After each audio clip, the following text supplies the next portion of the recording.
¿Qué tal? Buenas tardes. Bueno, me presento. Yo soy Laura López, soy psicoanalista de la Escuela Grupo Cero, que es una escuela de psicoanálisis y poesía fundada en 1981 por el doctor Miguel Óscar Menasa, que es poeta, es psicoanalista, es médico, pintor, ¿no? Es una persona muy polifacética que parece que el miedo no se ha apoderado de él, ¿no? Porque se ha entregado a la creación y a la transformación de bueno, todos esos miedos, ¿no? en el proceso creativo, ¿no?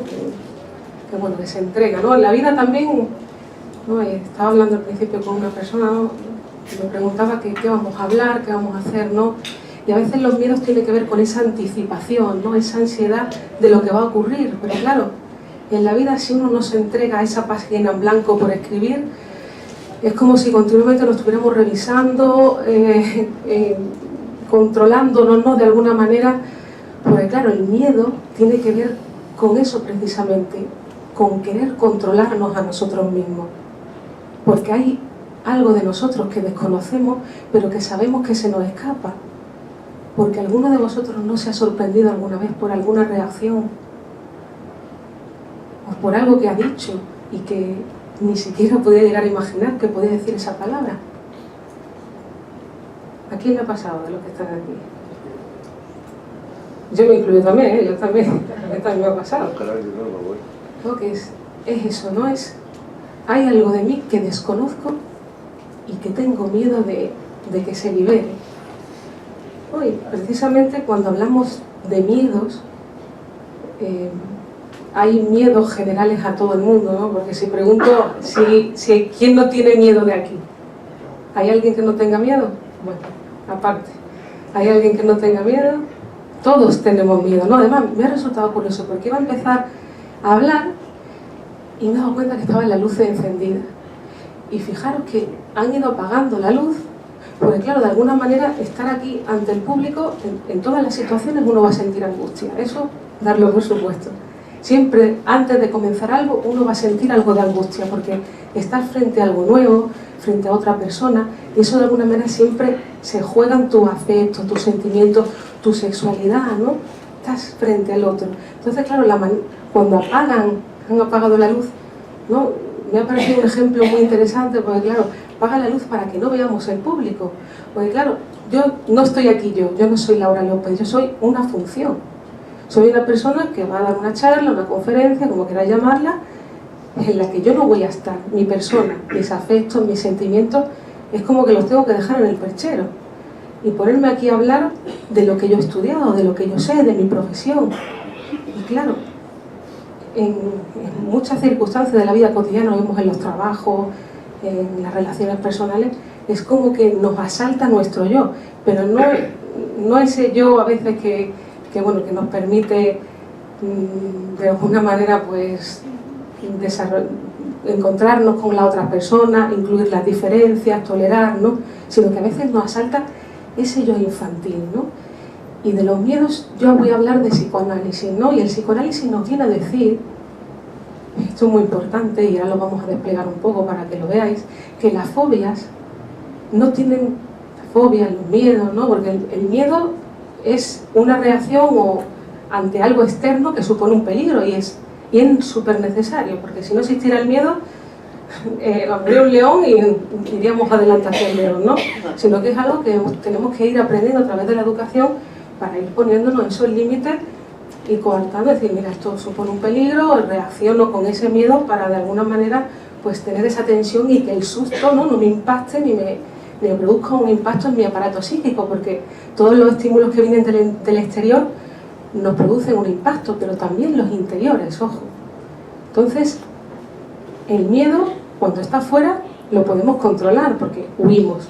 Pero ¿qué pasa cuando el miedo es interno? ¿Qué pasa cuando hay un miedo interno en nosotros? ¿A qué corresponde ese miedo? ¿Por qué? Ese miedo a veces tan irracional que incluso nos llega a producir una sintomatología, ¿no? Porque una fobia es algo muy incapacitante para la persona. Hay personas que llegan a aislarse del mundo porque le aterran los espacios abiertos, los espacios cerrados, los medios de locomoción, ¿no? El avión, el coche, ¿no?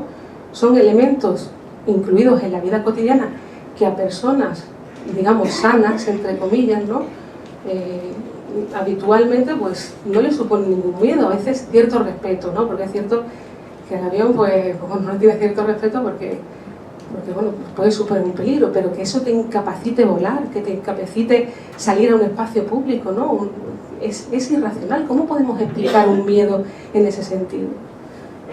Entonces, estamos aquí también para que lo podamos pensar, ¿no? Y que yo os traiga un aporte nuevo. Por eso quiero que os quitéis también vosotros de alguna manera vuestro traje, vuestro yo, vuestros sentimientos, vuestros afectos y nos introduzcamos en una dimensión diferente en la que conocemos. Porque esos miedos, esas fobias, no es al avión, no es a un espacio abierto, no son a los animales. Esos miedos y esas fobias corresponden a un deseo interior que la fobia viene de alguna manera a solucionar, ¿no? Porque si de yo mismo no puedo huir, si lo desplazo hacia otro lugar, ¿no? Hacia un animal, hacia un espacio abierto, de eso sí puedo huir. Entonces, las fobias son deseos. Y siempre en la fobia está acompañada esa angustia. Y la angustia tiene que ver con un miedo a algo que yo deseo, que no me puedo entregar a la vida. No me puedo entregar a tener una relación con otras personas, ¿no? Cuando hablamos de la fobia social, ¿no? También hay una cuestión con los otros, ¿no? Porque hemos hablado de los miedos internos, ¿no? Y en menor escala podemos decir que hay un concepto en psicoanálisis que se llama el concepto de castración, ¿no? Y esto que suena así un poco impactante tiene que ver no tanto con la castración, con esa imagen, ¿no? Sino tiene que ver con desatribuir a esa función mamá, ¿no? Que me lo daba todo, que yo abría la boca y estaba ahí y que hacíamos uno solo, una célula única. Es poderme separar de eso ante la prohibición, ante mi deseo hacia esa función. Viene un tercero a prohibirme y en ese momento es cuando yo entro en el mundo. Es cuando yo puedo comenzar a desear. Pero vemos que hay muchas fijaciones en ese yo infantil, que no es algo que tengamos que ir a la infancia, sino que en todos nosotros el psicoanálisis nos indica que se actualiza cuando estoy frente a otro, cuando estoy frente a lo nuevo. Entonces tenemos que preguntarnos cómo reacciono yo ante las cuestiones de mi vida, ante los cambios, ante las relaciones. Me busco un acompañante para poder de alguna manera seguir entregándome a la vida, o me detengo y de alguna manera retrocedo, me inhibo en mi acción, no me entrego porque tengo miedo a lo que yo pueda llegar a desear, ¿no? Porque también la fobia social, también hay ante el público, ¿no? Ante otras personas también están en juego esa sexualidad de que hablábamos al principio, ¿no? Los deseos que yo puedo sentir hacia otra persona, pero que a mí me aterran. Entonces eso se va a poner en juego cada vez en mi vida, y cómo yo renuncio a ese tipo de deseos y cómo me juego en mi día a día, en mis relaciones, en mi trabajo, en mi vida.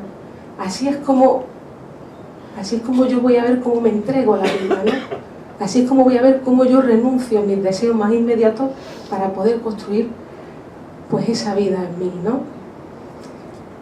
Entonces hay técnicas, por ejemplo, ¿no? que te hablan de que hay que exponerse a aquello que uno le produce fobia. Si tienes miedo al avión, pues te voy a dar unas clases y vas a ver como que se te va a quitar el miedo, ¿no? Pero claro, yo quiero que reflexiones, porque si estamos diciendo que realmente es un miedo desplazado, que hay un miedo interno, pero que corresponde a ti y que lo pones en el lugar del avión, porque es absurdo, ¿no? Si me permiten que alguien tenga un miedo a un perro, ¿no? Porque hasta cierto punto puedes tener ese miedo a ese perro, pero si lo razonamos, un hombre es mayor, ¿no? Y es irracional ese tipo de miedo. Entonces hay técnicas que te ponen frente a eso, y claro, es peligroso, ¿no? Lo estaba leyendo, ¿no? en un capítulo de la obra de Freud, que realmente si tienes angustia hacia algo y te exponen hacia eso, puede llegar hasta ser peligroso, porque te está exponiendo una situación angustiante y es como queriéndote decir, mira, no seas cobarde, tú puedes hacerlo, esto es una tontería, ¿no? Pero claro, no es cuestión de razonar. Desde el psicoanálisis sabemos que todos tenemos un inconsciente, y en el inconsciente están todos los deseos sexuales infantiles reprimidos. Y esos son todos aquellos deseos que corresponden a esos deseos egoístas, esos deseos incestuosos, esa hostilidad, esos celos que se juegan en mí en calidad de reprimido. Están reprimidos en mí, pero el jueves hicimos una clase, me pareció súper interesante el ejemplo y os lo voy a traer, ¿no? Estamos hablando de una clase que se llama sobredeterminación.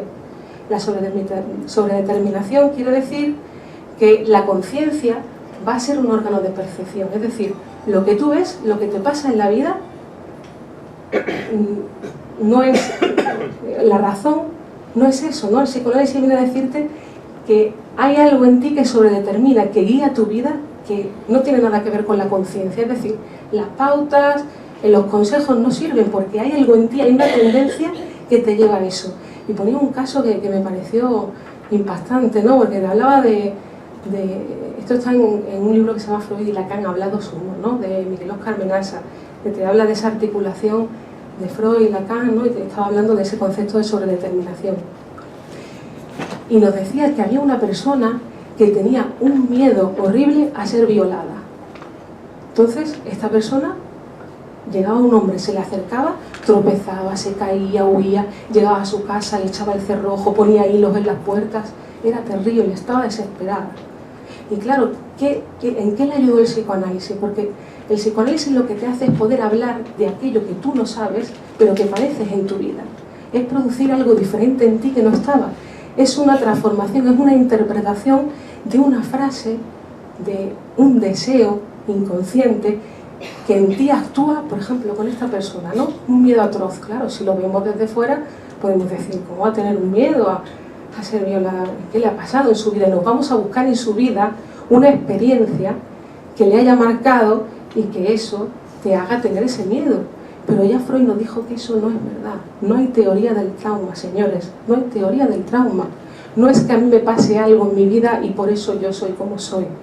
No, es desde el futuro que podemos leer el pasado. No es por una experiencia. Él habló que esas experiencias no es tanto irte a ver qué te ha pasado, sino que también en el psiquismo fantasear. Y esas experiencias tienen están equiparados al mismo nivel, es decir, que psíquicamente es igual una experiencia que una fantasía. Además, las experiencias no sabes porque no puedes ir a esa realidad. Ya esa experiencia está pasada por tus huellas mémicas, ¿no? Digamos que de alguna manera uno percibe, pero ya lo transforma a través de ese recorrido, ¿no? Y cuando uno incluye un pensamiento nuevo, alguna idea nueva, ¿no? Cuando uno va adquiriendo ciertos pensamientos, eso también se va transformando. ¿No les ha pasado que algo del pasado que han ido a preguntarle se han sorprendido y dicho, pero si esto no pasó así? O cada uno tiene una percepción diferente de una cosa. Es por esta cuestión. Entonces esta chica, cuando estaba en análisis, el psicoanalista le hizo una interpretación, ¿no? Le ayudó, pues hablando, el psicoanálisis tiene un método que es la interpretación-construcción, es una técnica, la asociación libre y la transferencia. Entonces esta persona pudo, a través de las sesiones, pronunciar esa frase que era, en lugar de tengo miedo a ser violada, la frase, ese deseo inconsciente, que no es exactamente la frase, ¿no? Sino que la frase fue la interpretación, es quiero ser poseída, ¿no? Es una transformación en tu organización psíquica, ¿no? Es una frase que te transforma ese mecanismo, porque padecemos de lo que está reprimido.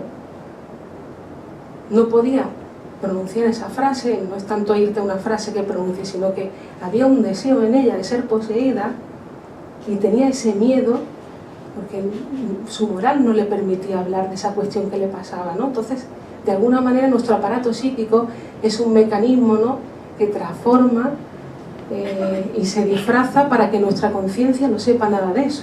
Entonces ese miedo era un miedo a sus propios deseos y se transformaron en ese miedo a los hombres, ¿no?, en ese miedo, ese terror a ser violada, ¿no? Y es algo que no tiene explicación, pero que desde el psicoanálisis sí, porque vemos que hay mecanismos de desplazamiento, de condensación. Sigmund Freud descubrió que nuestro aparato psíquico no es que estuviera este tipo de trastornos, ¿no?, lo que nos pasa en nuestro día a día cotidiano. No es que yo tenga esa personalidad, no es que yo sea miedoso, no es que yo tengo una fobia porque he nacido mal, ¿no? Sino que tiene que ver con nuestros deseos reprimidos, que se transforman, que se transmutan. Es una energía tan fuerte que aparece disfrazada de otra manera, incluso en forma de síntoma, ¿no? También, para que lo veamos, hay un caso, lo pueden leer, que es súper interesante, en la obra de Freud, que es el caso de la fobia de Juanito, que es un niño de 5 años. ¿No? Este niño de 5 años, pues, bueno, Sigmund Freud tenía un discípulo y estaba casado y, bueno, tenían un niñito, ¿no? Que se llama Juanito. Y este niño, pues, llegó un momento en que tenía una fobia a los caballos, a que le mordiera un caballo. Entonces, en esa fobia que le mordiera un caballo, fueron analizando, ¿no?, a través del padre, y fueron descubriendo, pues claro, en la fobia al caballo vemos también que hay una línea muy cercana, ¿no?, entre lo que es el animal y lo que es la persona. Entonces vieron que ese caballo en realidad correspondía a la figura del padre. Era un temor al padre que no estaba puesto en su lugar y que se desplazaba a la figura del caballo. Además, el caballo era curioso, tenía miedo que le mordiera un caballo, y el caballo era con un bozal, tenía unas anteojeras, y claro, el padre tenía un bigote, tenía unas gafas. Entonces era como un desplazamiento. ¿Y por qué? ¿Por qué pasaba eso? Porque hay un momento que nos pasan a todos, ¿no? Hasta a mí me ha pasado, ¿no?, que es el complejo de Edipo, en el que, bueno, todos, nuestro primer amor siempre es la mamá, ¿no? Entonces, en ese primer amor, pues, hay deseos hacia esa mamá. Viene el tercero, que es el padre, a prohibirnos estar con mamá, ¿no? Y ese es el concepto de la castración, es una prohibición. No, con tu mamá no. Entonces, en ese momento, al niño pues se le genera esa ambivalencia, ¿no? Ese amor y ese odio, porque el papá viene a decir, mira, tu mamá es mía, con tu mamá no puedes, ¿no? Y claro, eso genera en todos nosotros una ambivalencia psíquica, porque a la vez que quieres mucho a tu padre, también hay un odio hacia él, porque es una hostilidad, porque te va a separar de la madre. Entonces, ¿qué ocurre en la fobia de este niño? El padre, cuando se iba a trabajar, pues la madre pues lo dejaba entrar en la cama, ¿no?, y estaba elaborando esa ambivalencia psíquica. ¿Por qué en los niños hay tantas fobias a los animales, ¿no?, pesadillas, ¿no?, porque están elaborando todo este proceso de esta ambivalencia psíquica, ¿no? Entonces, ese lugar de su padre tenía que tener un miedo él interno y no estaba bien elaborado, y claro, ese miedo interno era miedo a sus deseos, y ese padre, él desplazaba ese miedo a la figura del padre. Entonces era como una manera de poder huir de un miedo interno que no estaba puesto en su lugar y que estaba puesto en el caballo. El caballo y el padre tenían la misma similitud, pero resultaba muy curioso también porque en esa época nació su hermanita, una hermanita pequeña. Y claro, al principio cuando llega un hermanito a la casa, pues siempre va a haber un rechazo. Pues claro, viene a ocupar un lugar, ¿no? Siempre hay una aversión hacia el nuevo ser que viene a ocupar el lugar de rey o reina de la casa. Entonces era muy curioso porque el niño tenía mucho miedo que lo bañaran. Pero claro, eso venía de una circunstancia en la que él estaba viendo bañar a su hermanita y había tenido deseos de que la hermanita desapareciera, cuando la estaba bañando, que se cayera, le pasara algo, ¿no? Entonces el niño había adquirido un miedo atroz a bañarse.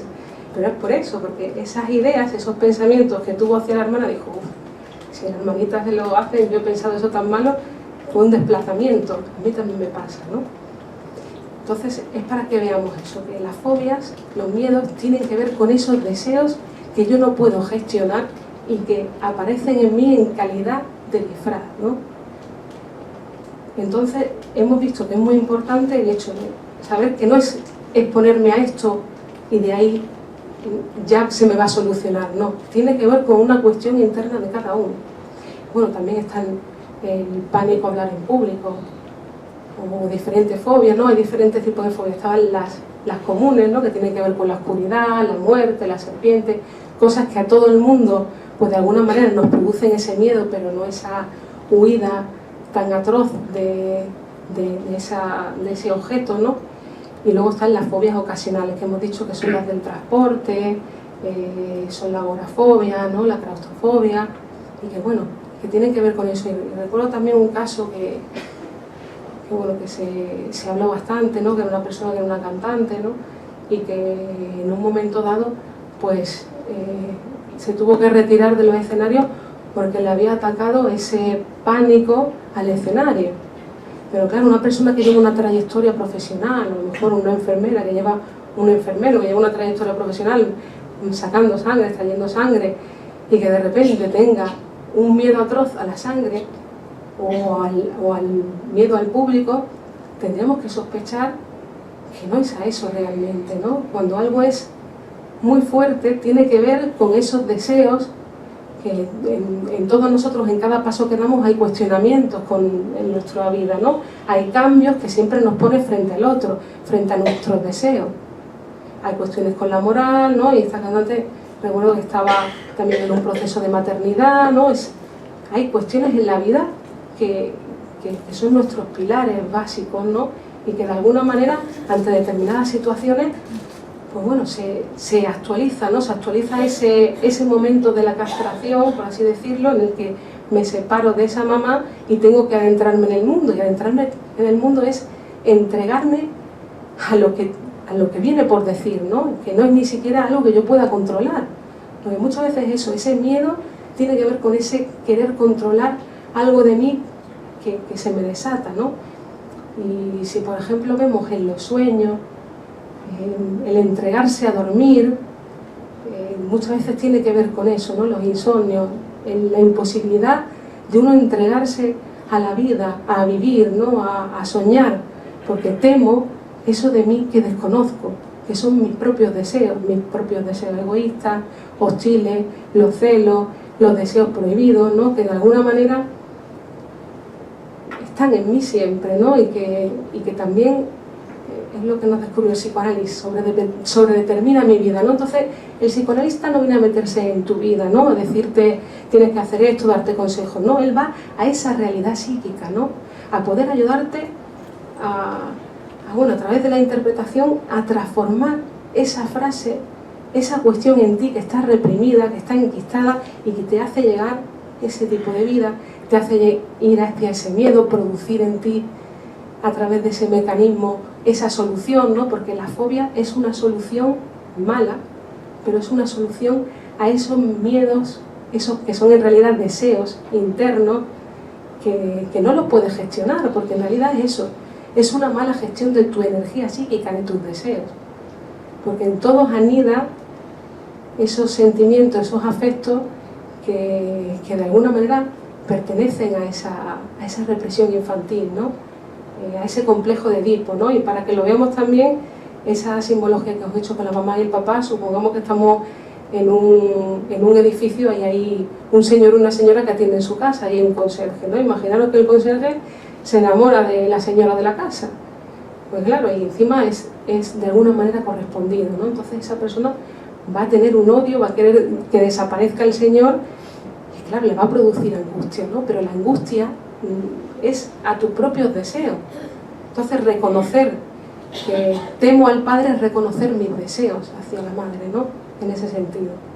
Y claro, reconocer nuestros deseos no tiene tanto que ver con la conciencia de pensar yo, sino es cómo en mi vida actúo, cómo me juego en la vida, ¿no? Tiene que ver también con esa autoridad, ¿no? Cada vez que voy a dar un paso en mi vida, ¿cómo reacciono? Estoy pidiendo permiso al otro para poder dar esos pasos. Y de alguna manera también en ese preciso momento, ¿no? que es cada vez, también se juega la diferenciación, lo diferente, la diferenciación sexual, en el sentido que claro, si yo no puedo tolerar que la otra persona va a ser diferente, no le pierdo un poco el asco a los otros, porque sí, señores, no todo es amor, ¿no?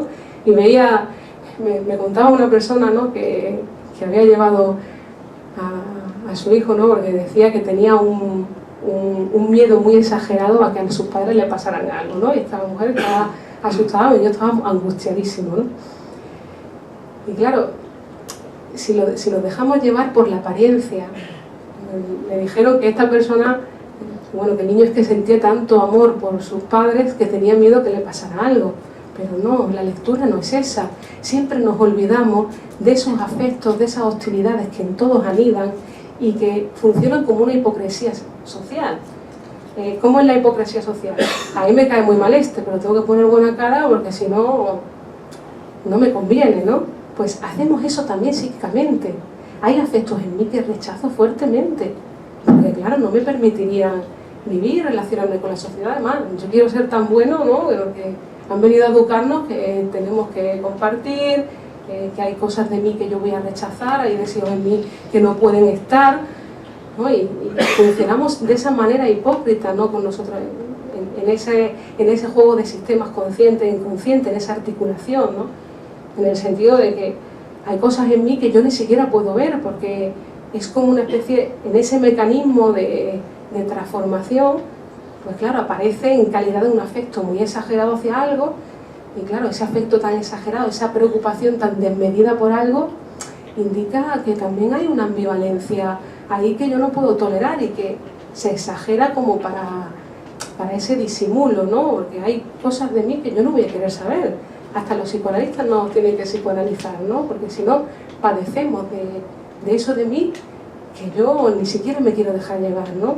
Entonces eso es poder gestionar toda esa energía psíquica, ¿no? Los miedos, la fobia, es una manera de retenerte, de detenerte en tu deseo, porque tenemos todos una capacidad, un torrencial tan grande para poder producir, ¿no? Poder utilizar esa energía libre para transformar la realidad, para incluirnos con las otras personas. Pero claro, muchas veces el hecho de estar frente a otras personas, ¿no les pasa a vosotros?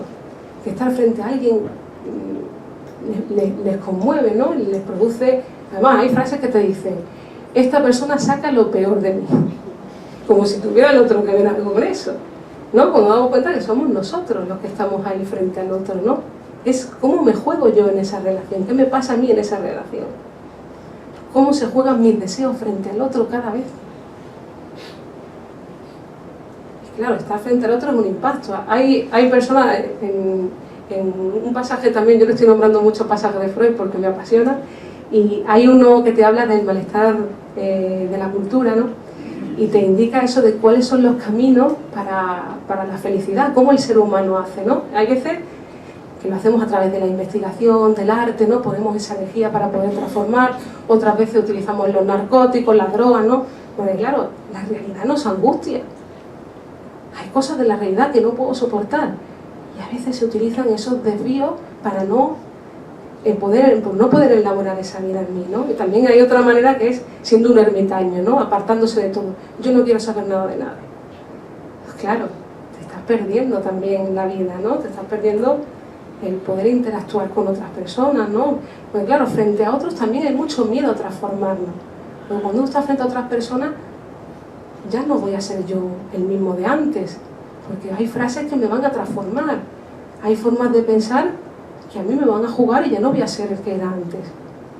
Entonces, frente a lo nuevo, también está en esas transformaciones. Si yo no tolero ninguna transformación en mí, no voy a poder soportar a nadie. Solo voy a poder soportar esa relación que tenía con mi mamá, ¿no? Eso pensamos, ¿cuántas relaciones podemos llegar a tener? Los que se parecen a mí, soporto a alguien que es diferente, que me trae algo nuevo. ¿Cómo me relaciono con los otros?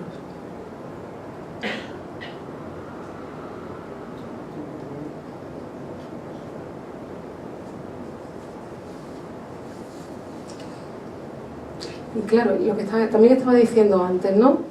El tema de las fobias, ¿no? Porque hay un pensamiento que te señala que es por algo que a mí me pasó en el pasado, que ahora se me está repitiendo en este. Pero claro, esto, si lo pensamos, ¿no? Nos damos cuenta que no a todas las personas que le han mordido un perro o que han visto a alguien que le haya pasado, no por eso a mí me va a acontecer una fobia, ¿no? Es como pensar que los miedos es algo de fuera que no tienen nada que ver con cómo yo me juego en mi vida. El otro día también estaba en un foro de un directorio que estoy de profesionales, ¿no? Y había uno que decía, mira, me han mandado tal pastilla para quitarme los miedos, ¿no? Y uno decía, sí, tómatela, sigue la recomendación médica. Y decía, pero bueno, pero es que no tenemos en cuenta el psiquismo de la persona. ¿De dónde le vienen esos miedos? ¿Cree realmente que es a esa situación? Es algo que yo me juego ahí. Es algo que yo no puedo hablar y que me supera. Y que se transforma en mí, se disfraza de manera que yo lo puedo me puedo apartar, lo puedo focalizar. Si lo puedo focalizar, me puedo apartar de ahí. Pero claro, eso a mí no se me va a quitar, incluso va a ir a más. Es un miedo interno que yo no puedo gestionar, que no sé de él y que se pone ahí, en ese lugar. Entonces no hay ninguna transformación en mí.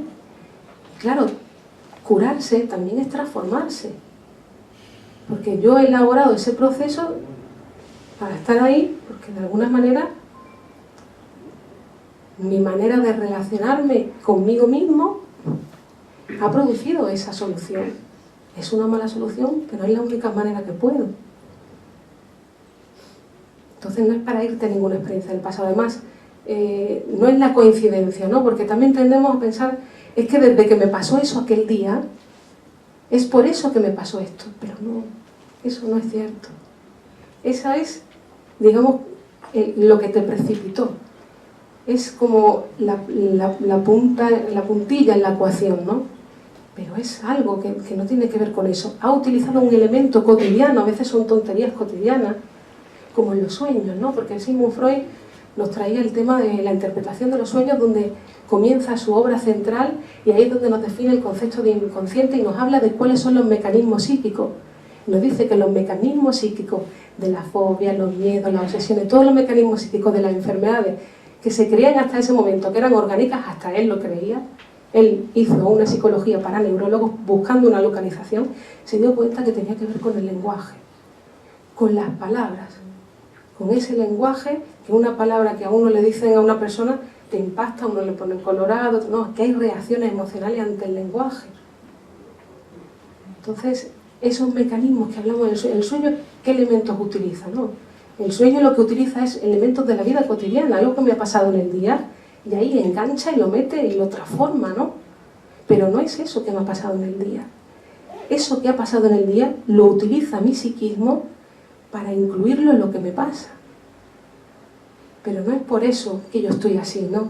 No es puesto que me pasa esto, es esto, no es por esa continuidad. Sería un poco ingenuo pensar así, ¿no? Es algo mucho más complejo. Hay en mí esos deseos reprimidos, esas angustias, que han aprovechado eso, porque claro, eso es una energía tan grande. Por eso, en los procesos de análisis, la gente cuando empieza a mejorar, tienen una cantidad de energía, que es que son capaces de hacer un montón de cosas, y la gente se lo nota y dice, ¿qué te pasa? Que no te cansas nunca, ¿no? Es que es toda esa energía que a veces tenemos en nosotros mismos, en nuestra fantasía, en nuestros síntomas, ¿no? A veces es eso, un secuestro de esa energía que puedo disponer para trabajar, para entregarme a los otros, para transformar cosas. Esa energía a veces la tengo como secuestrada en mí. No quiero dar nada a nadie, ¿no? Y eso también tiene que ver con esos miedos, ¿no? Es quedarme en ese yo infantil con mi mamá aún y no puedo entregar nada al mundo. No le puedo perder el asco a los otros, no me puedo entregar al poema, a la página en blanco, a la vida. Quiero saberlo todo, controlarlo todo. ¿Cómo vais a controlar una conversación? Es imposible. Yo me dejo decir por las palabras, ¿no? Uno hace una función, se deja hablar ahí. Si yo empiezo a controlar lo que voy a decir, es que es terrible, es quedarte ahí anclado en... Es una represión enorme, ¿no? Porque estás controlando lo que dices, porque vaya a escapársete algo, ¿no? Y si también vemos quien está acuciado de fobias, de miedos, no solamente le pasa con eso, también le pasa en muchos aspectos de su vida. No se puede entregar a la vida. Tiene miedo al caballo, pero vemos que también es una persona que se controla constantemente, porque tiene miedo de lo que puede llegar a pensar, de lo que puede llegar a desear, de lo que puede llegar a decir, pero están en diferentes planos. Y a veces hay como una confusión, ¿no? Uno teme que porque piense esto va a pasar, pero eso no puede ser. Pensamientos malos tenemos todo el mundo, ¿no? Deseos malos también. Pero claro, depende de cómo yo renuncie a eso. Hay personas que no pueden tolerar tener pensamientos malos hacia alguien, ¿no? Y como en ellos se transforma en forma de síntomas, porque no lo pueden ni siquiera ver, ¿no? Entonces, lo que quiero que entendamos es que tiene que ver con nosotros mismos, con nuestros deseos. No es un miedo ni al avión, ni a conducir, ¿no? También son símbolos, son simbologías, ¿no? En cada persona se va a jugar de una manera diferente. Son frases que las personas pues van hablando en la terapia, ¿no? Y van diciendo, se van jugando qué está realmente escondido detrás de ahí, aunque pueda haber un símbolo común a todos, ¿no? Porque, bueno, estaba leyendo también otra parte, ya nombro otra parte del texto, que es la cabeza de Medusa, ¿no? Que te hablaba de que hay símbolos que nos producen a todos como algo siniestro, algo de terror. Y por ejemplo, la cabeza de Medusa, ¿no? Lo utilizaban en los escudos los guerreros, y tenía que ver con esa cabeza de mujer con las serpientes arriba, ¿no la habéis visto alguna vez? Y tiene que ver con ese momento de castración. Es como un miedo común a todos, ¿no? Hay miedos comunes porque recuerdan a ese momento, ¿no? La oscuridad, ¿no? El separarse de la madre, ¿no? Todos esos miedos, pero eso no te incapacita, ¿no? Si yo no tengo un poco de angustia al dar esta charla, es que no estoy implicada, pero claro, ¿cómo lo resuelvo? ¿Cómo lo resuelvo? Vuelvo a ese momento infantil en que me quedo ahí parado, produzco síntomas, ¿no? También es pensar que yo no estoy aquí, soy una función, ¿no?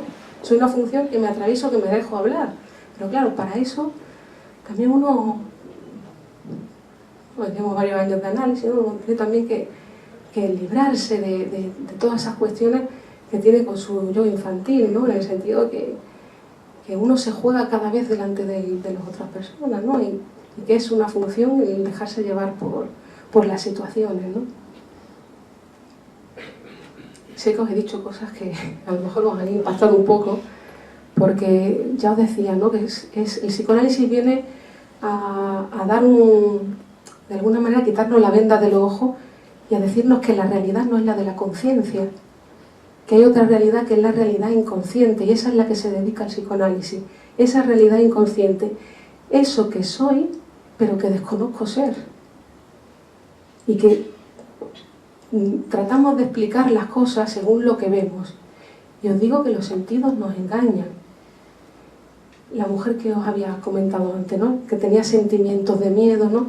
Si uno transforma esa manera de pensar a través de esa interpretación que le hizo de ese deseo inconsciente, ¿no? Pues esta persona puede sentir otra cosa diferente, ¿no? Por eso decimos que los sentimientos nos engañan, tienen que ver con una forma de pensar. Entonces nos introduce el inconsciente. La conciencia ya es un órgano de percepción. Lo que yo veo me engaña. Además, con nosotros mismos pasa. Siempre es el otro, el que no sé qué, echamos balones fuera, ¿no? Hacemos una lectura ingenua en el sentido de que lo que yo veo es lo que yo puedo ver. Y lo que tiene que ver con mi moral. Si yo les pregunto qué han visto, y me cierran los ojos, le digo, ¿qué han visto de esta sala? Cada uno me van a decir una cosa diferente. Porque cada uno está en una puesto, ¿no? Bueno, me parece que bueno, que creo que es el momento que vosotros también podáis preguntar o comentar si...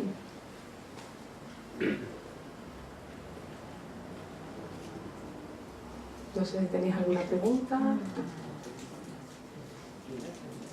Sí, lo que pasa es que el micrófono no se lo... Un segundito.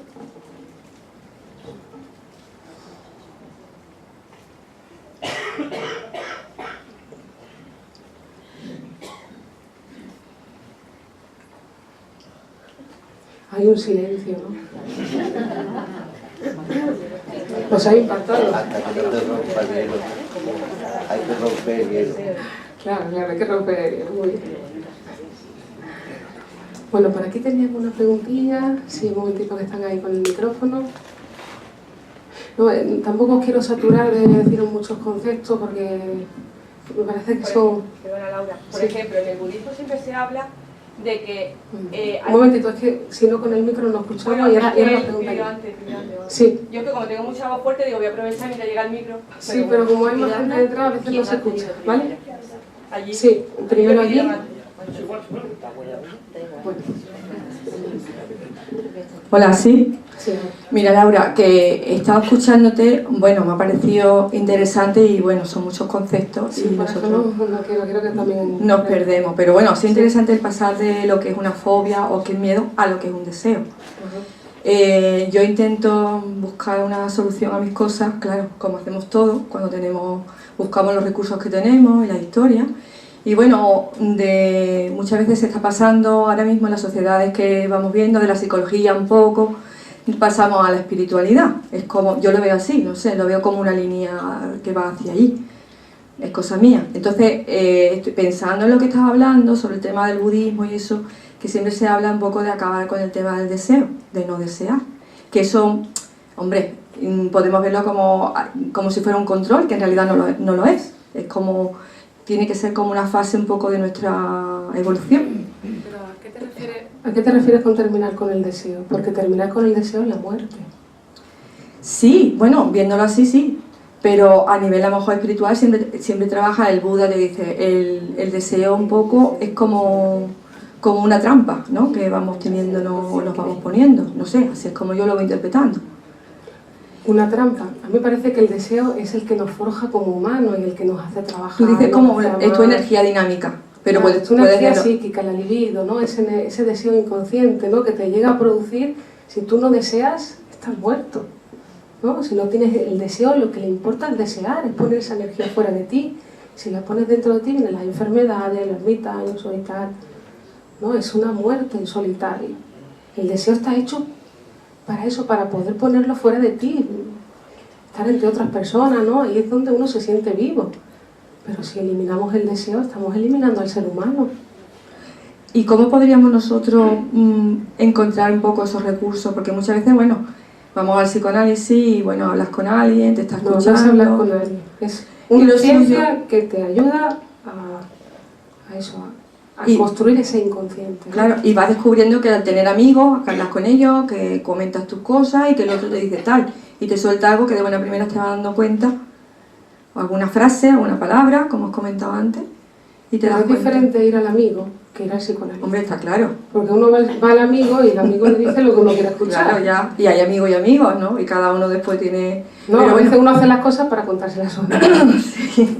¿No? El psicoanalista no va a meterse en tu vida, va a ver esos elementos en ti que tienen que ver con lo inconsciente, no a ver tu realidad psíquica. Te interpreta, hay una frase en ti que transforma y se transforma toda tu realidad, tocas a toda tu realidad. ¿Y cuál sería el trabajo más interesante que podemos? ¿Qué es lo que tenemos en nuestra mano? Que no tengamos... Verá, un profesional está muy bien, para eso está, pero bueno, muchas veces nos metemos en nuestra vida, no tenemos el dinero, el tiempo, mil cosas. Los recursos cada vez, pues tenemos situaciones difíciles, y la vida no es fácil, y no tenemos esas personas que a lo mejor te pueden abrir los ojos, te pueden ayudar, y bueno, cogemos recursos, leemos libros, buscamos la autoayuda, buscamos el psicólogo tal, nos ponemos a buscar en el YouTube, y entonces decimos, ahora que estamos hablando de miedo, ¿cuál es algún recurso que podríamos tener, alguna clave, alguna receta? No sé. Lo he dicho, curarse es transformarse. No hay autoayuda, no hay conversaciones. Si uno no se juega en esa terapia, por así decirlo, ¿no? Estábamos hablando de psicoanálisis, si uno no contrata, no se pone en juego ahí, no trabaja, ¿no? Porque es un trabajo. El psicoanalista es un trabajador, te ayuda a trabajar tu psiquismo. Pero si uno no se juega ahí, de alguna manera no se entrega, no se transforma. Y claro, estamos en eso que has dicho, la autoayuda, eso me parece muy interesante. Porque creemos que todos lo queremos hacer solitos. Y solo no se puede hacer nada en la vida, nada absolutamente. Ni para tomarte un café. La de gente, la cadena tan grande que se ha tenido de utilizar para tomarte un simple café, el mundo está hecho por millones de personas que han trabajado para que podamos estar en esta mesa, este micrófono, ¿no? ¿Cuánta gente ha trabajado y cuánta gente ha dado la vida para que nosotros estemos aquí? Y queremos eliminarlos a todos. Quiero ser yo, la que yo me autoayude, la que yo me...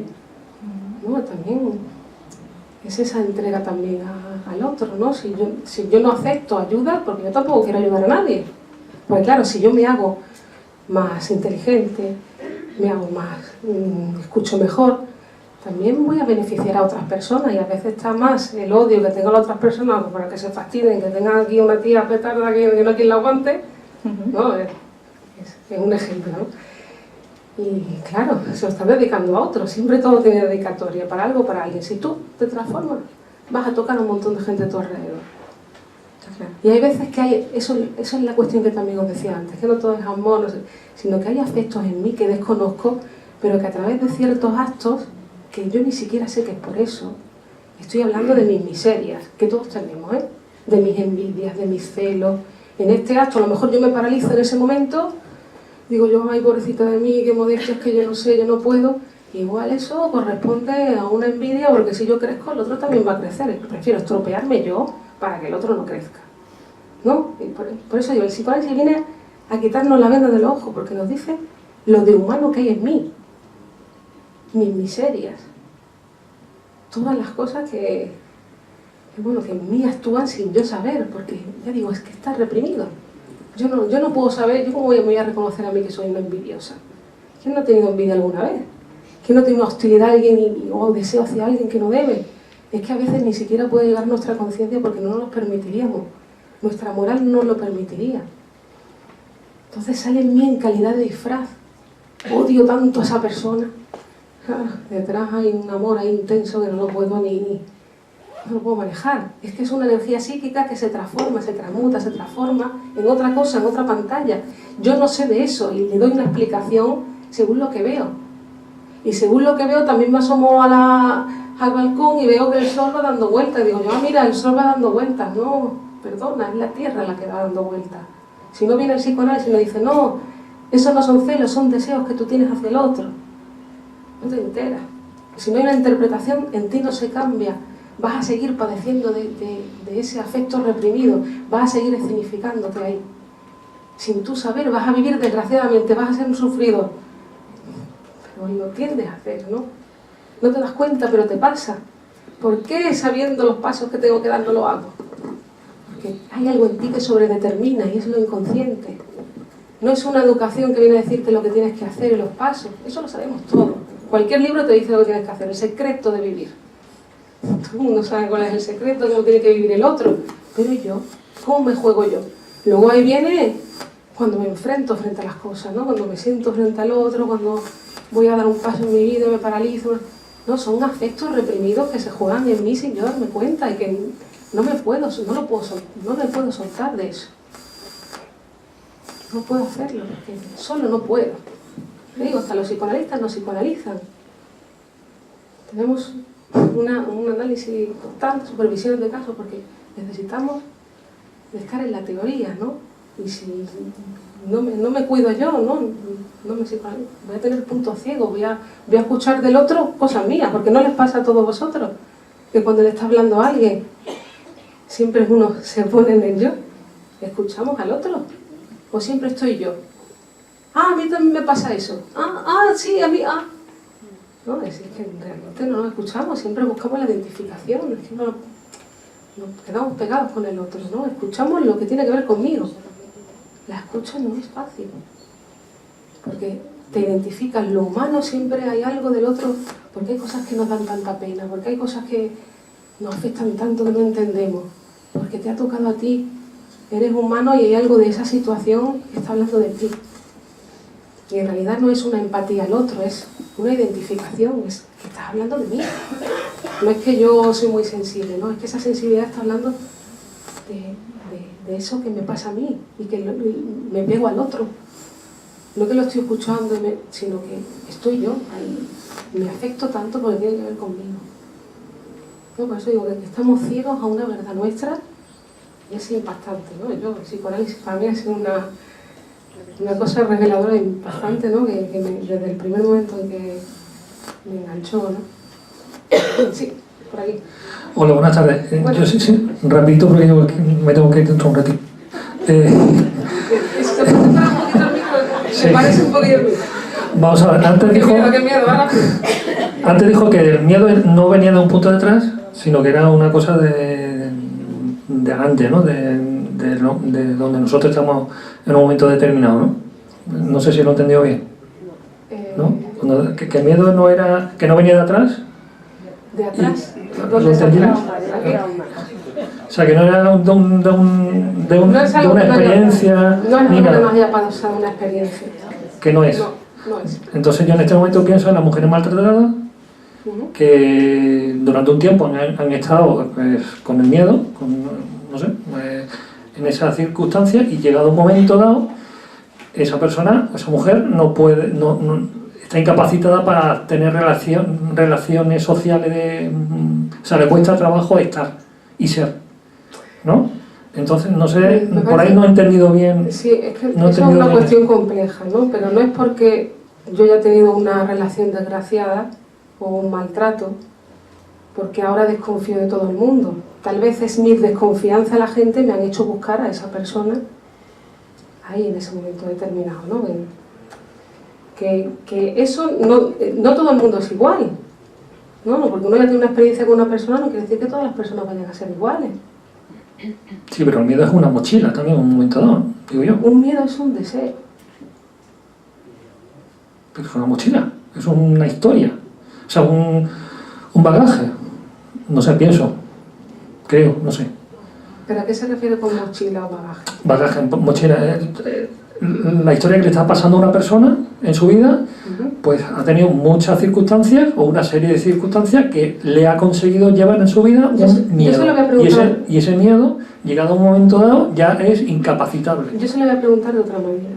¿No le parece raro que esa persona siempre repita ese tipo de experiencia o una misma experiencia? ¿No tendrá algo que ver con esa persona que inconscientemente va buscando esa experiencia? ¿No? Porque es muy raro que todo el mundo sea así. Algo será en mí que se repite que voy a ese lugar, ¿no? No sé. Es imposible que me pase siempre lo mismo a lo largo de mi historia. Habrá algo en mí que se repita, ¿no? Porque las personas somos muy diferentes. Si me pasa una vez, otra vez, hay que sospechar que es a mí la que se me repite algo, que yo voy ahí, satisfago algo, porque los síntomas son una satisfacción sustitutiva.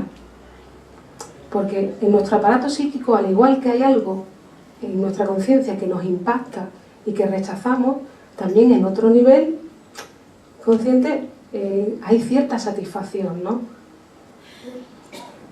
O sea, a ver, para resumir, sintetizar, el miedo es una repetición de una misma cosa en nuestra mente y no salir de ahí, una espiral. No, o sea, es una que espiral. estamos cerrando demasiado, ¿no? Es para abrir. O sea, caminar en círculo. Lo que estamos haciendo es caminar en círculo. No sé, pienso. O le entiendo yo, o le entiendo yo a usted, ¿no? No sé si usted está caminando en círculos, no lo sé, pero... O sea, tener miedo es estar en un mismo punto mental, ¿no? No sé. O el miedo es a un peligro. Un peligro. Y cuando es un peligro externo, uno puede huir de eso, ¿no? Es un afecto que de alguna manera a uno le hace un señalamiento de un peligro. Pero claro, cuando hay un peligro externo, yo puedo huir de él, pero un peligro interno yo no puedo huir. Lo desplazo, ¿no? Eso estamos diciendo el desplazamiento. La fobia es un desplazamiento o un miedo interno que hay en mí. Y un miedo interno es lo que yo puedo llegar a desear. Es un deseo mío. Son deseos inconscientes que de alguna manera se escenifican. Transformados es un efecto, ¿no? Es un miedo lo que yo pueda sentir, lo que yo pueda desear. Entonces me quedo con eso, que un miedo es un deseo. Vale, si se quiere quedar con eso, otro día igual aprendo otra cosa. Vale, muchas gracias.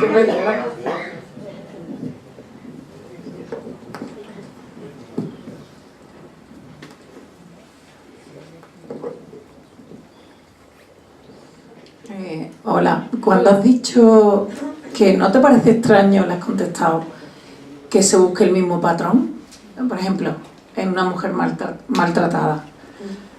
Muchas mujeres maltratadas no buscan siempre el mismo patrón. El conductismo lo explica de otra manera, claro. El cognitivismo lo explica de otra manera. Eso es un enfoque del psicoanálisis, claro, pero que tendría que explicar muchas cosas. Y que tiene grandes huecos desde la ciencia, ¿no? Creo, esa es mi opinión, ¿no? ¿Cómo grandes huecos? Hombre, un miedo es un deseo. Ajá. ¿Cómo aborda el psicoanálisis un miedo de un niño de 5 años? ¿De 3 años? ¿Cómo lo aborda? ¿Qué quiere decir cómo lo aborda?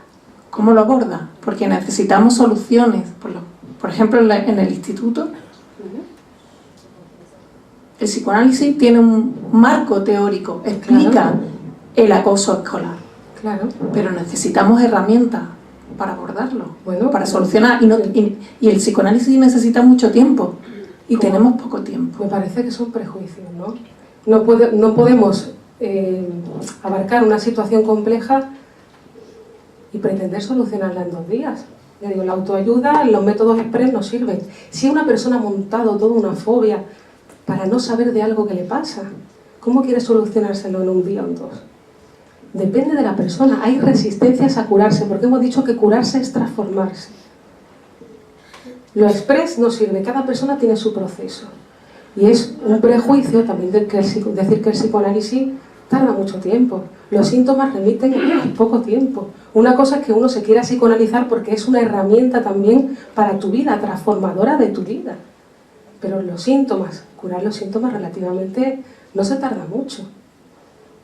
Además, la psicología, me estabas hablando, es una filosofía de la conciencia. No te introduce el concepto de inconsciente. Estamos viendo que, claro, te exponen a una situación angustiosa. Es como una fachada, no es realmente la fobia al avión ni al perro. A eso no tiene miedo, es miedo a otra cosa. Está desplazado. ¿Cómo vas a tratar si estás tratando algo que no es?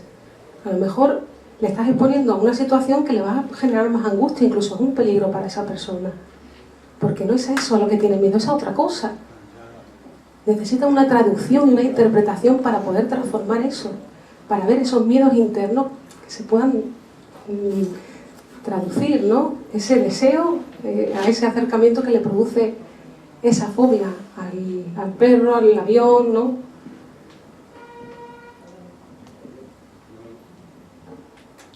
Yo es que digo todavía... Creo un momento yo el micro, porque si no, es que no escucha la gente. Luego me dice, ¿qué ves que no vamos a poner el micro? No, que como estaba aquí en primera fila... Sí. Mira, es que yo escucho al señor y estoy un poco de acuerdo con él. Yo, por experiencia mía, dice que es un deseo, que no proviene de un trauma. Yo a los 15 años me dio una taquicardia, lo pasé fatal y me iba a producir un infarto. Desde entonces estoy condicionado al miedo a los espacios abiertos. Es decir, que yo cuando veo un espacio abierto se repite la misma escena que viví en aquel entonces. Yo no me esperaba aquello, yo era una persona con 15 años, era muy feliz. A mí de pronto me vino eso, sufrí los síntomas, me eché a temblar, hablando vulgarmente, y entonces pues he estado condicionado ya de por vida a intentar superar, lo he superado bastante. Pero ¿y cómo lo ha hecho? ¿Cómo ha sido? Pues, ¿Cómo se ha tratado? Pues no es lo que te estoy diciendo. El fallecido que me he tratado yo solo, bueno, a base de, sí, ya digo que a base de lo que he leído, de lo que he escuchado. Uno solo no puede. No puede. Estamos ciegos a saber de nuestra verdad. Me ha ayudado, bueno, al menos me ha ayudado a conocer, pero es que yo veo que el pensamiento rápidamente, que es lo que yo intento, digo, bueno, ¿cómo yo podría controlar eso? Porque ahora mismo estoy aquí y estoy muy tranquilo. Claro. Pero si yo ahora mismo estuviese en vez de aquí, en medio de una llanura, no estaría tranquilo. Me vendría rápidamente el pensamiento de que me va a pasar un infarto y que no hay nadie. Por lo tanto, cuando necesito ir a algún sitio, pues tengo que ir acompañado. Ahora, ¿cómo soluciono eso? ¿De dónde proviene eso? Eso no es un deseo. Es que ha dicho... Cuando uno está angustiado son deseos que uno no puede gestionar. No es que sea un deseo que yo quiero esto, deseo esto, lo otro. No, es un deseo inconsciente que uno no puede controlar. Sí. No puede gestionar sus deseos. Hay una incapacidad ahí para usted en gestionarlo. Que su historia personal es su historia personal, ya es una cosa de diván, de terapia. Pero yo creo que... La angustia tiene que ver con un deseo.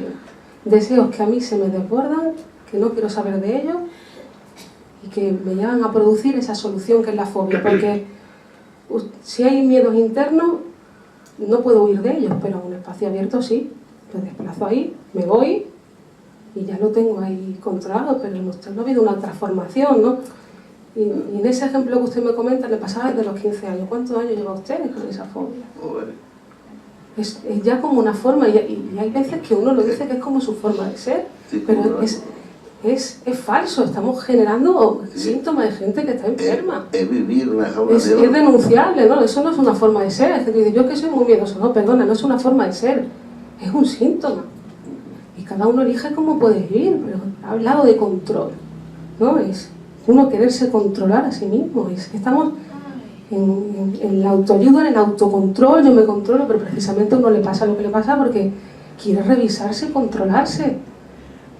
¿Cómo puede uno imaginarse un proceso de creación, pintar, escribir, controlándose?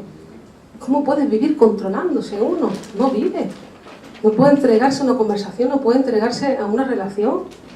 Pues si uno se está revisando constantemente lo que pueda pensar, lo que pueda decir, lo que pueda hacer. ¿No? Por eso que normalizamos cosas que no son normales. No, yo Y lo ponemos como una forma de ser. Yo estoy hablando solamente, a mí lo que me afecta es puntualmente eso que me ocurre. Lo demás no, cae en mi vida como normal. Lo que es normal para usted, a lo mejor para otra A lo persona mejor no es normal, sí. Claro. Que podría estar mejor mucho. Que si usted está bien así, pues bueno, cada uno decide, Ya. ¿no? No, es que me refería a los del deseo. Ajá. Le ha chocado, Cuando yo- sí. No quiere saber nada de su No, deseo, porque, ¿eh? no, porque también cuando, verá, en la guerra esta israelí había atentados, pilotos que tenían accidentes, y lo primero que hacía es decirle una semana y lo pone a volar otra vez. Que no esté pensando en eso. Es si habían sufrido unos traumas y entonces cogían Pero no miedo, hay trauma. bueno, o trauma o miedo a lo que le había pasado, y antes de que dijéramos se quedara ya ahí paralizado, lo pone a conducir o lo pone a pilotar rápidamente, cuanto antes mejor. ¿Y cómo se explica entonces que una persona que nunca ha tenido esa experiencia tenga miedo a volar? No podemos explicarlo en base a la experiencia. La experiencia no es lo que yo digo de lo que me pasa, y no es lo que me ha pasado. Freud vio que no es la experiencia, son también las fantasías. La fantasía y la experiencia tienen la misma calidad psíquica. Fantasear y hacer psíquicamente es lo mismo, en el sentido de que está en la misma categoría. No es que a mí me haya pasado esto, no, tenía que ver también con fantasías que uno tenía de ciertas escenas. No es algo que haya que ir a buscar lo que me ha pasado, es lo que digo yo de eso. Está en el lenguaje. No es lo que me ha pasado, es lo que yo digo de lo que me ha pasado. O no es exactamente lo que me ha pasado, es lo que yo digo de eso. ¿No? Porque yo puedo hablar de que tengo un padre tremendo, no sé, pero igual te vas ahí y revisas y no lo es. No es lo que tú dices de lo que pasa. Cómo tú interiormente está en ti, lo que tú dices de eso, ¿no? Eso es una de las cosas que Gracias. ¿Alguna pregunta más? Hola. Hola. Yo quería preguntarle, ¿podéis comentarnos algo sobre las pesadillas y su relación con los miedos y las fobias? Bueno, las pesadillas tienen que ver con que la persona ya está angustiada, ¿no? El sueño freudiano, si queréis, en la próxima charla vamos a hablar de los sueños. Me parece un tema muy interesante que también podemos aclarar ciertas cosas, ¿no? La persona con pesadillas, no es que la pesadilla me haya producido a mí una angustia, ¿no? Cuando tenemos pesadillas está hablando de una angustia que hay en mí, y Freud decía que el sueño es como una realización de un deseo. Si lo vemos en los sueños de los niños pequeñitos, tú le prohíbes que se coman una chuchería y por las noches sueñan como si se la estuvieran comiendo. Pero en el adulto ya hay una censura, una moral, y hay una mayor deformación onírica, ¿no? Entonces la pesadilla es como un deseo realizado, porque hay deseos en mí que mi centinela en la noche baja, y ahí están nuestros deseos, digamos, con menos censura, ¿no? Entonces ahí en la pesadilla, cuando estoy a punto de saber de eso, ahí pum, me despierto. Yo es que a veces he tenido pesadillas por una mala digestión o por una comida pesada. Eso es lo que se dice. No es por una mala digestión. Entonces cada vez que comemos algo que es pesado, ahí tenemos que pedir No, dos siempre no, pero que yo no reacciono con eso porque Pero no me suele dar pesadillas, pero a veces cuando me he comido mucho de noche y me ha costado, pues a veces me ha dado pesadillas. Pero otras veces no. Otras veces no. ¿Ves a ver? Porque no sé, a veces uno se da un atracón porque está nervioso por algo y ya ahí se manifiesta, ¿no? Pero por eso digo, ¿no? Que a veces hacemos una lectura un poco ingenua porque no tenemos esos instrumentos como el psicoanálisis para leer esa realidad que nos pasa, ¿no? Decimos, si me pasó esto, pues a partir de esto, pues ha sido por esto. No. Eso es lo que ha aprovechado para saltar ahí. Porque si fuera tan fácil, ¿no creen ustedes que sería cuestión de explicártelo, de razonarte eso, ya se te quitaría? no es tan fácil. No es tan fácil. Porque de forma popular se dice eso, no comas Claro. tanto de noche que te vas a dar pesadillas. Claro, pero son ideologías que se van transmitiendo de una persona, pero por eso viene la ciencia, ¿no? A ayudarnos a leer, a hacer una lectura de la realidad en base a un pensamiento científico, ¿no? Porque si no nos quedamos antes de Copérnico, que nos decía que era el Sol el que daba vuelta alrededor de la Tierra. Si no viene una teoría a decirnos que no, que es la Tierra la que gira alrededor del Sol, nos quedamos en lo que vemos. Y nuestros sentidos son ilusorios. Padecemos de nuestros sentidos.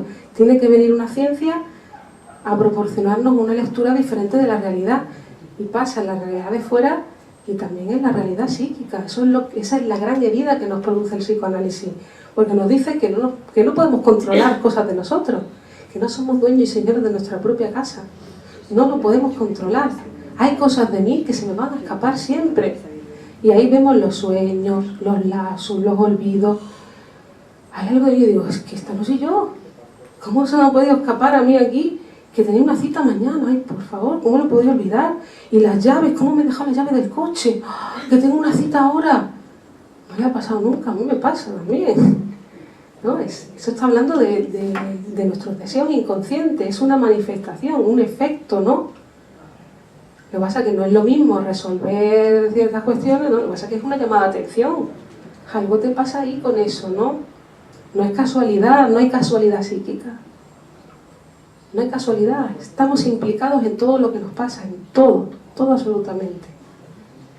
Mi vida puedo hacerla así porque no la puedo tolerar de otra manera. Si no hay una transformación en mí, por mucho que yo quiera decir hago esto, no lo voy a producir, ¿no?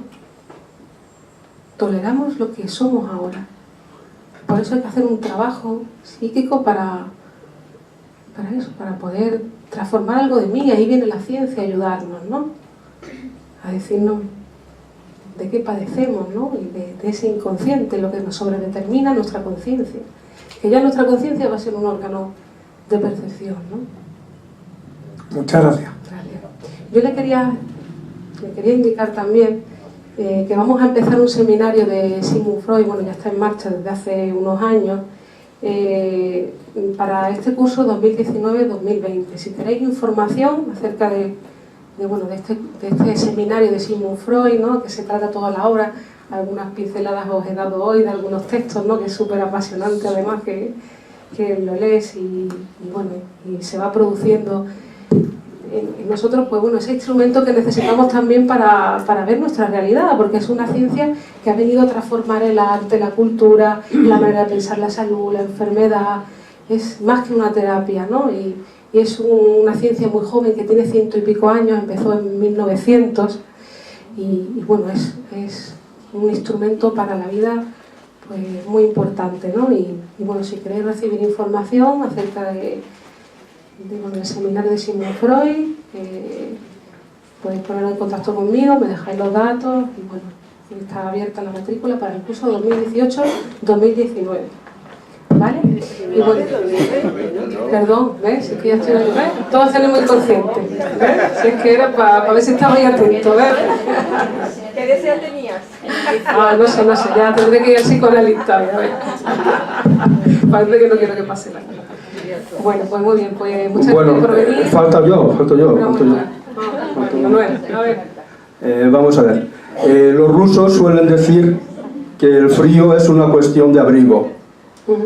Con relación a eso y extrapolando, el miedo no es una cuestión de valentía, sino de conocimiento. Quizás lo que falla ahí sea desconocer lo que causa el miedo. Por ejemplo, me comentan, alguien que no sepa volar podrá tener miedo a volar, pero alguien que sepa volar no tendrá miedo a volar. La prueba de ello lo tienes con las águilas. Parece ser que no tienen miedo a volar. Pero el motivo es que saben volar. Manuel, pero estamos hablando de los seres humanos, no me mezcles a los animales. Vale, los seres humanos. Los pilotos de Iberia parece ser que no tienen miedo a volar. Bueno, hay personas que desarrollan su profesión habitualmente y en un momento dado, pum, tienen una fobia. Y tiene que ver con eso, ¿no? Hay pilotos que no tienen fobia, vale, de acuerdo, pero hay personas que sí las desarrollan. Pero es por falta de Pero conocimiento. no es por falta de conocimiento, es otra cosa. No por conocer yo algo no voy a tener miedo. De hecho se llaman miedos irracionales porque no los podemos racionalizar. Bueno, la siguiente charla, bueno, será para el mes que viene, para julio, y vamos a tomar, según hemos estado comentando, vamos a hablar de los sueños, ¿vale?